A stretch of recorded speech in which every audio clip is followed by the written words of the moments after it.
নরসিংদীতে খাদ্য অধিদপ্তর কর্তৃক পরিচালিত হতদরিদ্রের জন্য স্বল্পমূল্যে খাদ্যশস্য বিতরণ করা হয়েছে। নরসিংদী থেকে তালাত মাহমুদের পাঠানো তথ্য ও ভিডিও চিত্রে থাকছে বিস্তারিত। অভিযান নিউজ টিভির সাথে আছি আমি তৌফিক হাসান।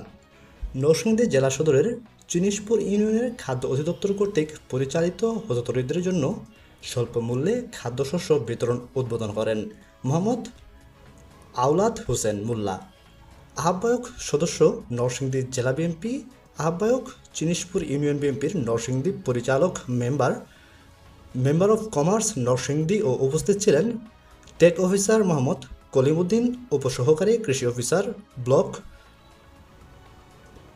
পুরানপাড়া টাওয়াদি চিনিশপুর। উপস্থিত ছিলেন জান্নাতি ময়না উপজেলা খাদ্য নিয়ন্ত্রক ও মোহাম্মদ গালিব হাসান খাদ্য পরিদর্শক। এছাড়াও বিভিন্ন পর্যায়ের গুরুত্বপূর্ণ ব্যক্তি এবং গুরুত্বপূর্ণ নেতাকর্মীগণ উপস্থিত ছিলেন উক্ত খাদ্য অধিদপ্তর কর্তৃক পরিচালিত হতদরিদ্রের জন্য স্বল্পমূল্যে খাদ্যশস্য বিতরণ অনুষ্ঠানে।